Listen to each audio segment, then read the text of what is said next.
Today marks a noteworthy moment in the long and often grim chapter of the Russia-Ukraine war, now approaching its fourth year.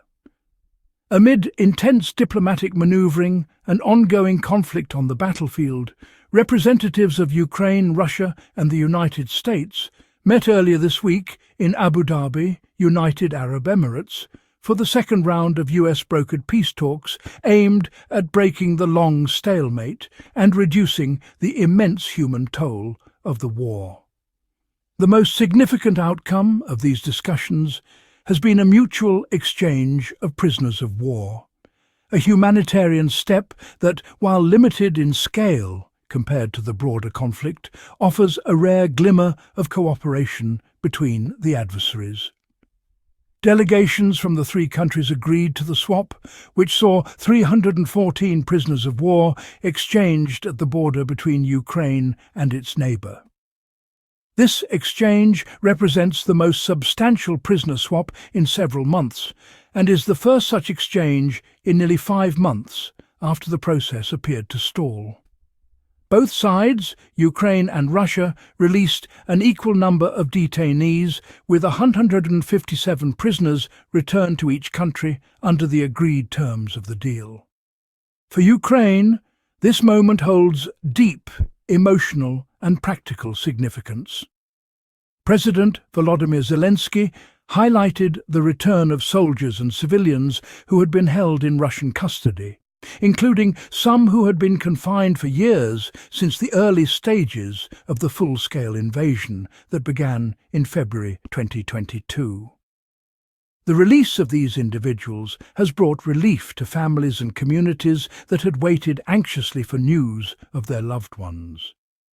The swap also includes civilians, according to Ukrainian officials, underscoring that the victims of the war are not only combatants, but also ordinary people caught in a brutal conflict. While attention often focuses on battlefield developments and territorial shifts, these exchanges serve as a reminder that behind the statistics are real human lives. Men and women separated from their homes, families and freedom. From a diplomatic perspective, the agreement to exchange prisoners reflects progress, however modest, in a negotiation process that has long appeared stalled.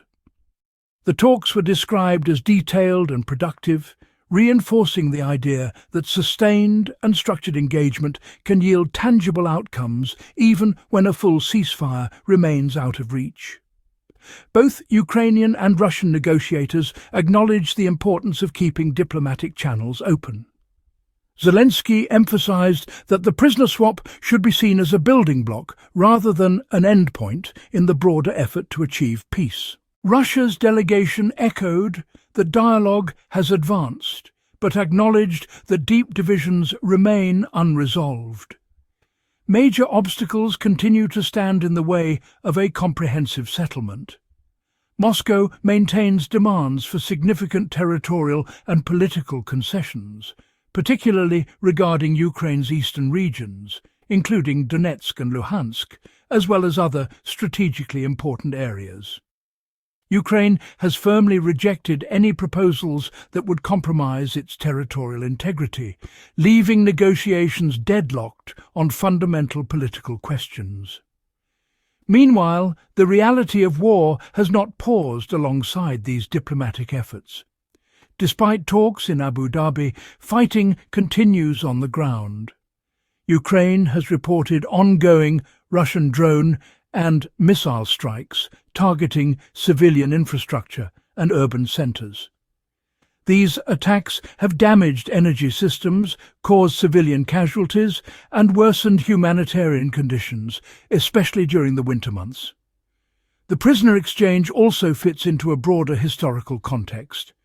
Since the invasion began in 2022, thousands of captives have been freed through dozens of negotiated swaps. Ukrainian officials report that more than 5,150 people have been returned from Russian captivity through various exchange arrangements, including many facilitated by external mediators such as the United Arab Emirates. These exchanges serve not only a humanitarian purpose, but also act as diplomatic tools. They can build limited trust between opposing sides and create openings for further dialogue. The UAE has played a notable role in this process, helping maintain communication channels even when formal peace talks have struggled to gain momentum. At the same time, analysts caution that prisoner swaps alone cannot end the war. While they ease some of the most immediate human suffering, they do not address the deeper political and strategic disputes driving the conflict. Leaders on all sides, along with their international partners, recognize that lasting peace will require broader agreements, sustained negotiations, and difficult compromises. In sum, the exchange of 314 prisoners represents a modest but meaningful step forward in a vast and protracted war. It demonstrates that diplomacy can still deliver concrete human outcomes, even when broader peace remains elusive. Yet it also highlights the long road ahead, reminding the world that restoring individual lives through negotiation is possible. But achieving lasting peace will demand continued effort, political will, and commitment from all involved.